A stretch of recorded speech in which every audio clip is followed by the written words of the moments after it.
The snow fell in silence across the Ardennes forest, December 1944, and Corporal James Matthew Holbrook lay behind a shattered stone wall with his shoulder on fire.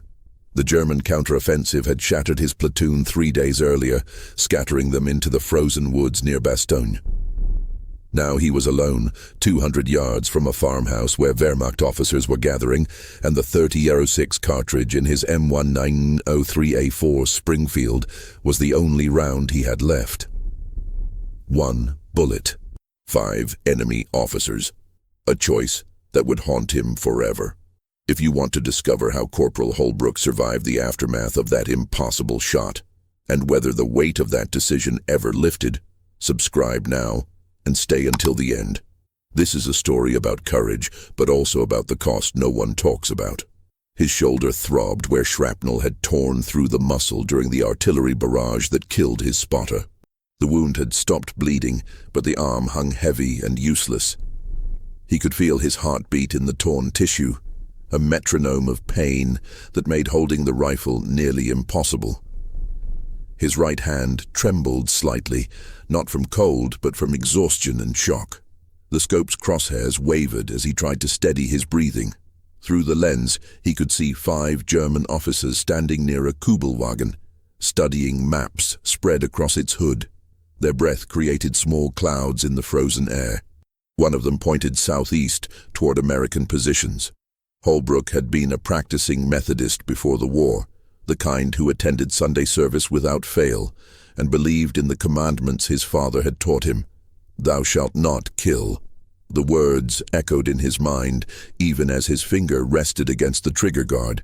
He had killed before, in the chaos of firefights where survival demanded it, but this was different. This was deliberate, clinical. Through the scope he could see the officers' faces clearly. One of them looked young, maybe 25, with a thin mustache and tired eyes. Another laughed at something his companion said. They were human beings with families, with lives beyond this war. And he was about to end one of them, but his platoon was out there somewhere, scattered and hunted. These officers were planning something, coordinating movement, directing the forces that would hunt down every American soldier in these woods. If he did nothing, more men would die. His men. The mathematics of war reduced morality to a brutal calculus. One life versus many. Yet the weight of that choice pressed down on him like the winter sky itself. The farmhouse stood at the edge of a clearing, perhaps 300 yards across open ground. Beyond it, the forest resumed its march toward the horizon. Holbrook had found this position an hour ago, crawling through snow and dead leaves to get within effective range. The stone wall gave him cover and a stable rest for the rifle, but it also trapped him. Once he fired, every German in the area would know his location. With only 1 cartridge, there would be no second chance, no suppressing fire, no covering his retreat. 1 shot, and then he would have to run with a useless arm and legs that felt like lead. Holbrook is trapped, wounded, with German soldiers closing in and nowhere to run. Will he survive the night? Will his 1 shot change the course of the battle? Subscribe to this channel now so you never miss stories like this. Real accounts of impossible decisions and the men who made them. Hit that bell icon, because the conclusion will show you what happened next, and it's not what you expect. He studied the officers through the scope. The senior man wore an SS collar patch and gestured emphatically at the map. That one.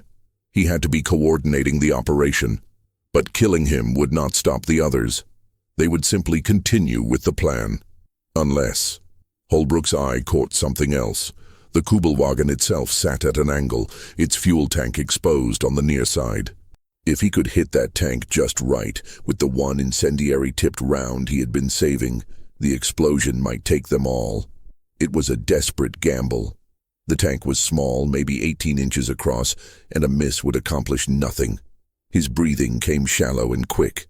The cold burned his lungs. His finger moved to the trigger, but he hesitated. This was not combat. This was execution from hiding. Was there honor in such a thing? His father's voice rose in his memory, speaking words from their last conversation before deployment. "Do what you must to come home, son, but do not lose yourself in the doing." Holbrook had not understood then what his father meant. He understood now. Every choice in war carved something away from the soul. Some wounds never healed.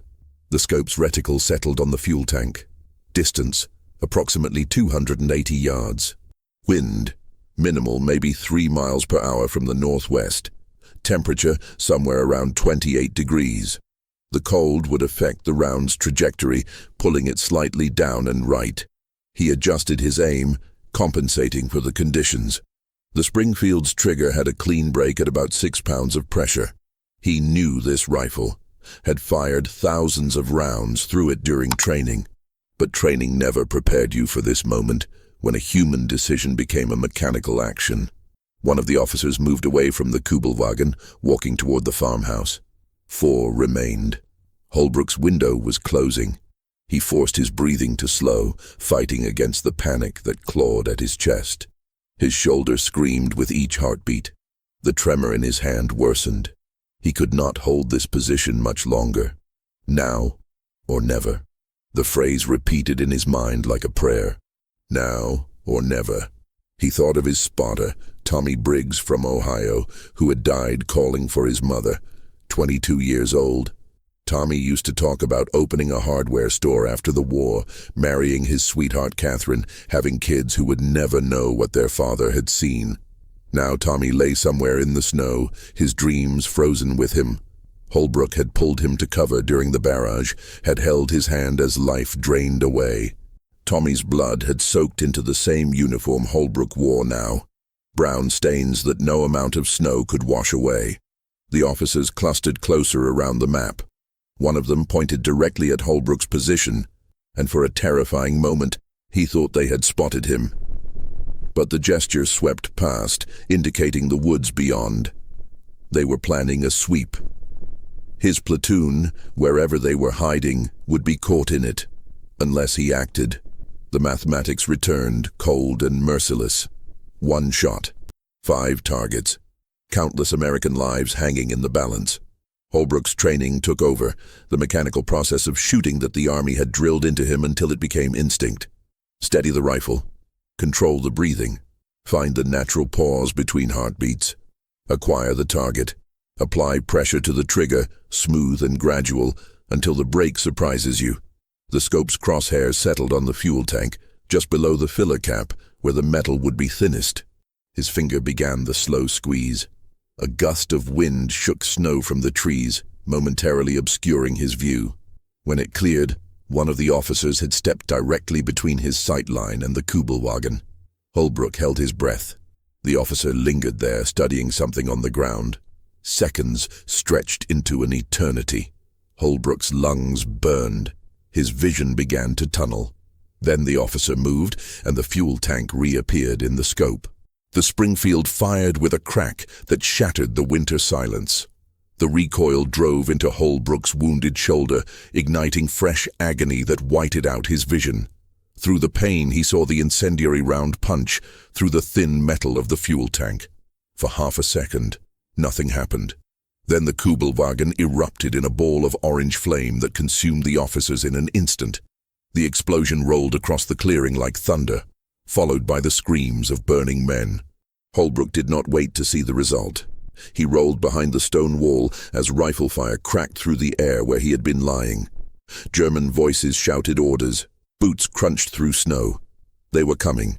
He scrambled to his feet, clutching the Springfield in his good hand, and ran into the forest. Each step sent lightning through his shoulder. His breath came in ragged gasps. Behind him, the sounds of pursuit grew closer. The forest swallowed him in shadows and snow. He ran without direction, driven only by the need to put distance between himself and the Germans. Branches tore at his face. His boots slipped on hidden ice. The rifle became impossibly heavy, but he refused to drop it. A soldier without his weapon was already dead. He could hear shouting behind him, the sharp commands of a German sergeant organizing a pursuit. They would track him easily in the snow.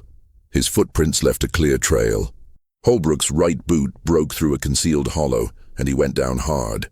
Pain exploded through his shoulder as he hit the frozen ground. For a moment he lay there, gasping, tasting blood in his mouth where he had bitten his tongue.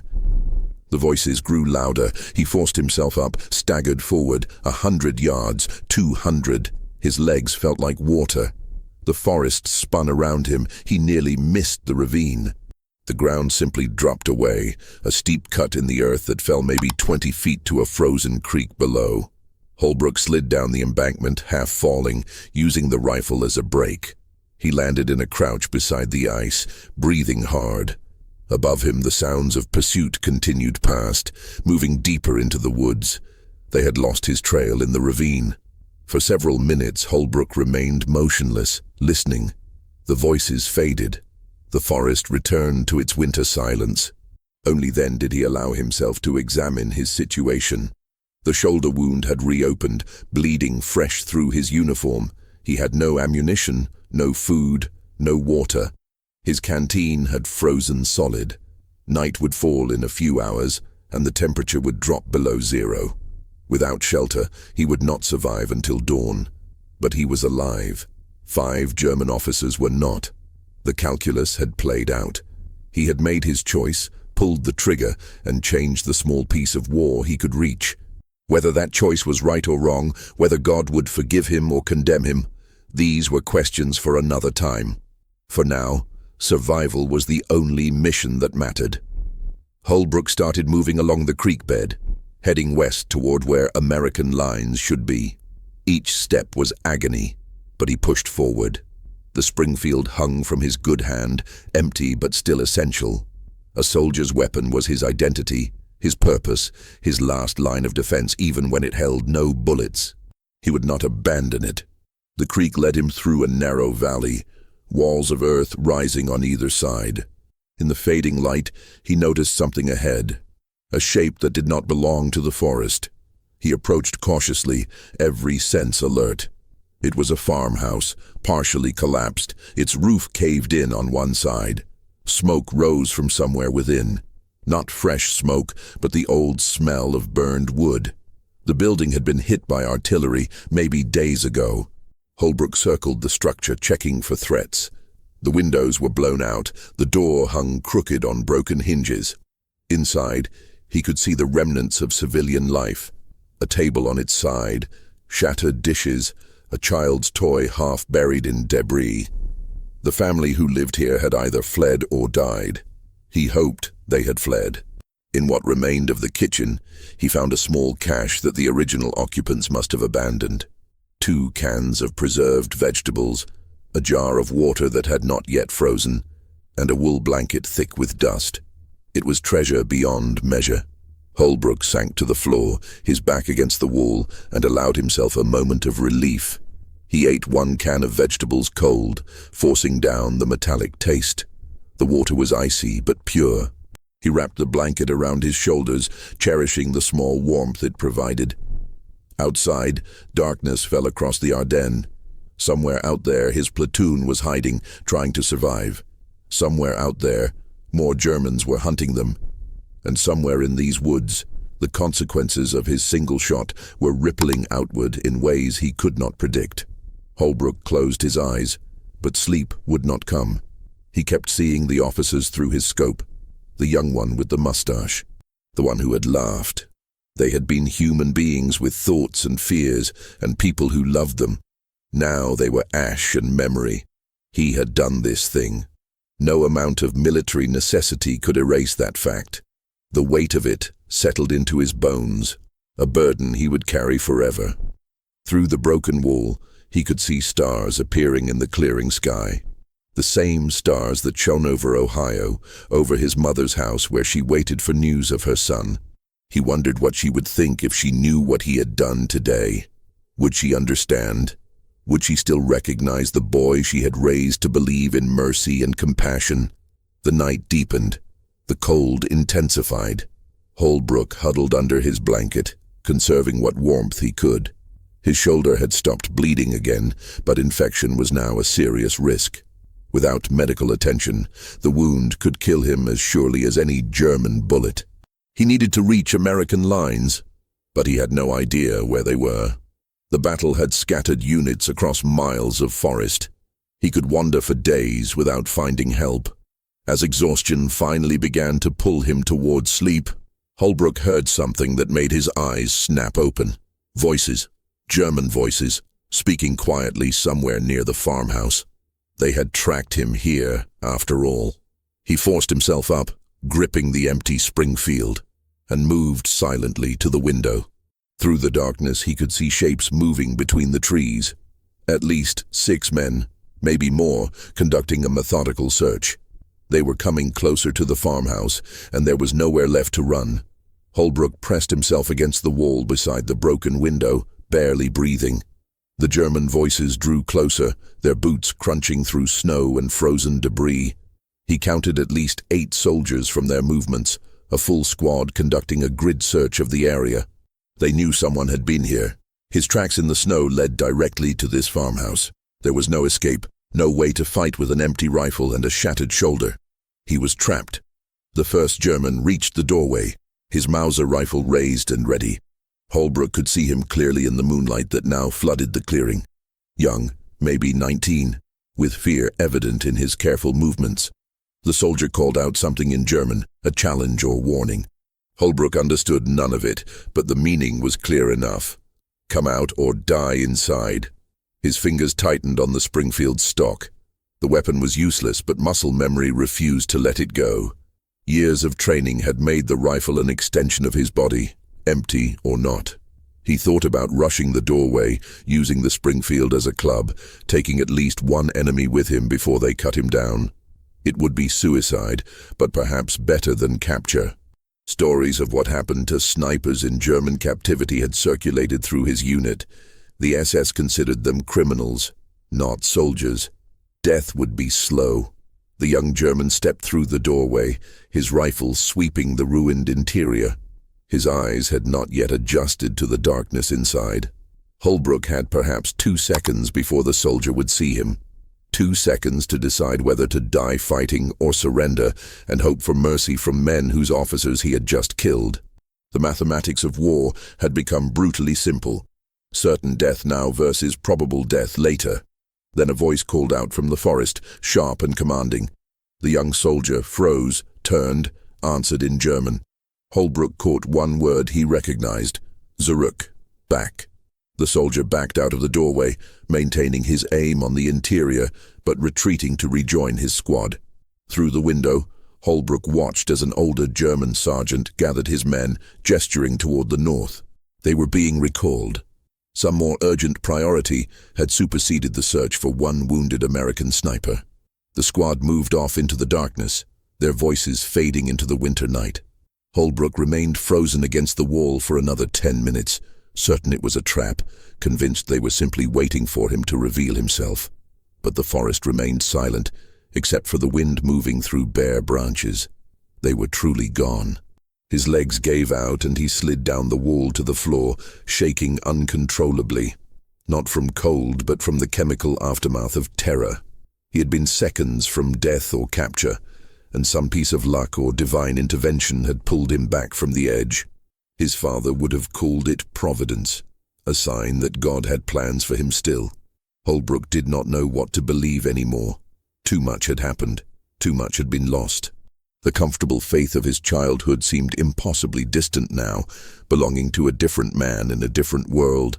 He forced himself to eat the second can of vegetables and drink more of the water. His body needed fuel, whatever his mind felt. The wound in his shoulder had begun to smell wrong, a sour odor that spoke of infection setting in. Without antibiotics, without proper cleaning, the wound would kill him within days. He needed to find American lines, and he needed to do it quickly. Holbrook waited until well after midnight before leaving the farmhouse, giving the German patrol time to move far away. The temperature had dropped to perhaps 15 degrees, and his breath crystallized in the air with each exhalation. He wrapped the blanket around himself as best he could while maintaining mobility, tucked the Springfield under his good arm, and set out into the frozen night. He moved slowly, testing each step before committing his weight. The snow had developed a crust that sometimes held and sometimes collapsed beneath his boots. Each crunch seemed impossibly loud in the silence. He headed west by the stars, using Polaris as his guide the way his father had taught him during hunting trips in the Ohio woods. Those skills, learned in peaceful times, now served to keep him alive in a landscape designed to kill. The forest opened into a wider valley where artillery had torn the earth into craters and shattered stumps. Holbrook recognized this kind of devastation. American artillery, the heavy guns that spoke in thunder and reshaped the world, which meant friendly forces had operated in this area recently, perhaps still did.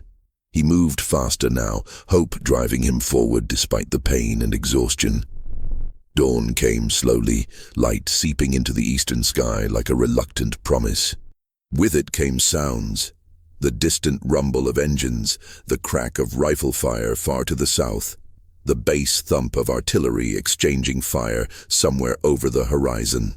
The battle continued, indifferent to his small struggle for survival. Holbrook pressed on, his shadow stretching long before him in the rising sun. He nearly walked into the American position before he saw it. A foxhole dug into a slight rise, camouflaged with branches and snow. 2 soldiers occupied it, their rifles trained on him before he had taken another step. One of them shouted the challenge he had been desperate to hear. "Halt! Password!" Holbrook's mind went blank. The password. There had been a password, changed daily, but he had been separated from his unit for 3 days. He had no idea what the current one was. His mouth opened, but no words came. The soldiers' fingers tightened on their triggers.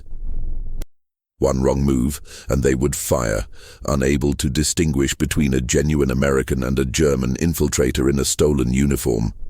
"Thunder," he croaked, giving the password from 3 days ago, knowing it was wrong but having nothing else to offer. His voice barely carried across the 20 yards between them.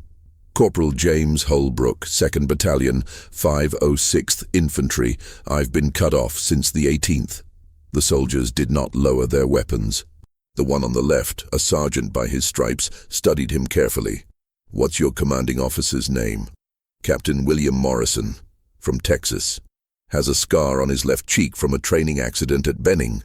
Holbrook's voice gained strength as he spoke, details pouring out in a desperate flood. "My spotter was Private Tommy Briggs from Akron, killed 3 days ago in an artillery barrage near Bastogne. I'm carrying an M19903A4, serial number 3178916. I've been living in the woods. I'm wounded, and I need medical attention." The sergeant and his companion exchanged glances. Something in Holbrook's specificity, or perhaps the exhaustion evident in every line of his body, convinced them. "Come forward slowly," the sergeant ordered. "Hands where we can see them. Drop the rifle." Holbrook laid the Springfield gently in the snow and walked forward with his good hand raised. Each step felt like a mile. When he reached the foxhole, his legs finally gave out and he collapsed to his knees. The sergeant caught him before he fell completely, easing him to the ground. "Jesus Christ," the man muttered, seeing the wound, the bloodstains, the condition of Holbrook's uniform. "Anderson, get the medic, now."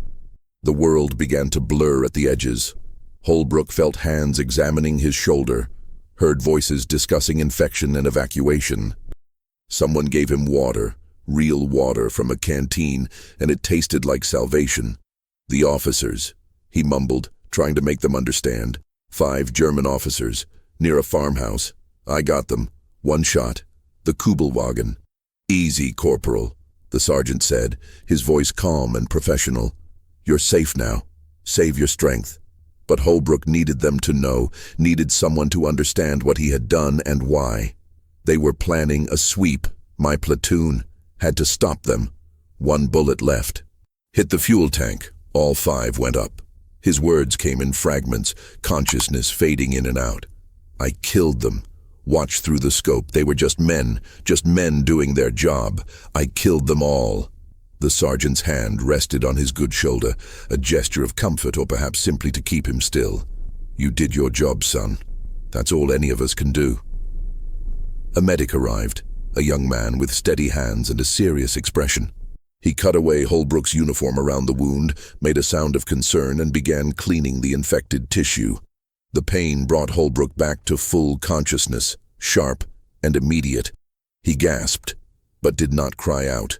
The medic worked quickly, applying sulfur powder and fresh bandages. "This needs a surgeon," he said to the sergeant. "Infection's deep. He's lucky to be alive."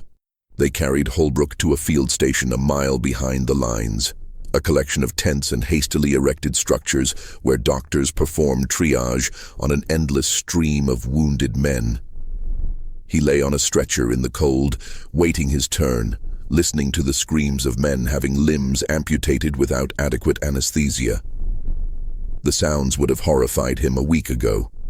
Now they were simply the background music of war, no more remarkable than wind or rain. A doctor examined him briefly, a haggard man in his 40s with blood on his apron and exhaustion in his eyes. "You'll keep the arm," he said, which Holbrook supposed was meant to be good news. "Surgery this afternoon to clean out the infection. You'll be out of action for months, maybe permanently. Silver lining, you're going home. Home." The word had lost its meaning somewhere in the frozen forests of the Ardennes. Holbrook tried to imagine his mother's house in Ohio, tried to picture himself sitting at the kitchen table, eating her cooking, sleeping in his old bed. The images would not come into focus. That life belonged to a different person, one who had never looked through a rifle scope at human faces and pulled the trigger, one who had never calculated how many deaths would balance against how many lives saved, one who could still sleep without seeing fire consume men who had been alive and whole one moment before. They operated on him that afternoon in a tent that smelled of ether and gangrene. The anesthesia pulled him down into darkness, and he welcomed it. In that darkness there were no decisions, no moral weight, no consequences, only blessed nothing. When he woke, his shoulder was wrapped in clean bandages, and the pain had retreated to a dull throb. An orderly told him he would be evacuated to England within days, then back to the States for extended recovery. The war was over for Corporal James Matthew Holbrook. He had done his part, killed his enemies, survived when so many had not. By any military measure he had succeeded. But lying in that field hospital, listening to the artillery rumble in the distance, Holbrook understood that some wars did not end when the shooting stopped.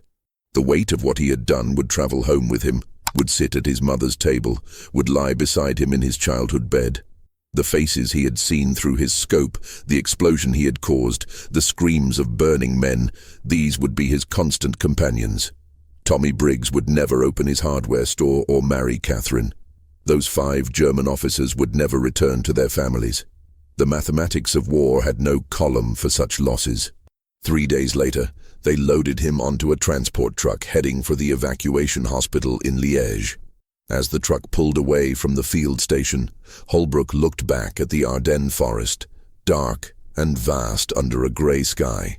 Somewhere in those woods, his platoon was still fighting. Somewhere out there, more men were dying in the snow. The war ground forward, consuming everything in its path, indifferent to the small dramas of individual soldiers. The truck driver, a cheerful private from Nebraska, tried to make conversation. "Heard you took out 5 crowd officers with 1 shot. That true?" Holbrook turned to look at him, saw the admiration in the young man's eyes, the hunger for a heroic story. He could give him that story, could describe the perfect shot, the massive explosion, the victory against the odds, could let himself be transformed into a legend, a tale soldiers would tell to make sense of the chaos. But the words would not come. Instead, he said simply, "I shot, and they died. That's all." The private looked disappointed but did not press further. They rode in silence through the devastated countryside, past burned-out tanks and shattered villages, past civilians picking through rubble for anything salvageable. The war had passed through here like a tornado, destroying without discrimination. Holbrook watched it all through the truck's canvas opening, his mind numb, his faith in anything good or holy reduced to ash. At the hospital in Liège, a chaplain visited him. a kind man with a soft voice who spoke of God's mercy and the righteousness of their cause. Holbrook listened politely and said nothing. How could he explain that he had looked through a scope at men's faces and chosen to end them? That he would do it again if circumstances required? That he was not sorry for what he had done, only sorry that doing it had been necessary? The chaplain's faith seemed as distant as his own had become, a language he no longer spoke. The infection took another week to fully clear, and they kept him in Liège through the new year. On January 1st, 1945, he stood at a window overlooking the city and watched civilians celebrate, their joy muted but genuine. The war was turning. Everyone could feel it. Germany would lose. All this suffering would eventually end. But for the men who had done the fighting, who had pulled the triggers and dropped the bombs and bayoneted the enemy in frozen foxholes, the war would never truly be over. They would carry it inside them forever, a weight no victory parade could lift. In late January they put him on a ship bound for England, and from there to New York. The voyage took 8 days through winter storms that tossed the transport like a toy. Holbrook spent most of the time in his bunk, shoulder healing, mind wandering through memories he could not escape. Other wounded men played cards and told stories and counted days until they would see home. He remained silent, separate, locked inside himself. America appeared on the horizon on a cold February morning, the Statue of Liberty rising from the harbor like a promise. Men crowded the rails, cheering and weeping. Holbrook stood among them but apart, watching the city grow closer. This was the country he had fought for, the ideals worth defending. Freedom, democracy, the belief that some things mattered more than individual survival. He had upheld those ideals with a single bullet that killed 5 men. His mother met him at the train station in Ohio, her face a mixture of joy and grief as she saw him. She hugged him carefully, mindful of his wounded shoulder, and wept into his chest. "My boy," she kept saying. "My boy came home." He held her with his good arm and said nothing, because there were no words for what he had become. That night he lay in his childhood bed, staring at the ceiling, listening to the familiar sounds of his mother's house, the furnace clicking on, the old floorboards settling, the wind rattling the windows. Safe sounds, peaceful sounds, but sleep would not come. Instead, he saw fire blooming in the winter forest, heard screams that would never stop echoing, felt the recoil of the Springfield driving into his shoulder again and again.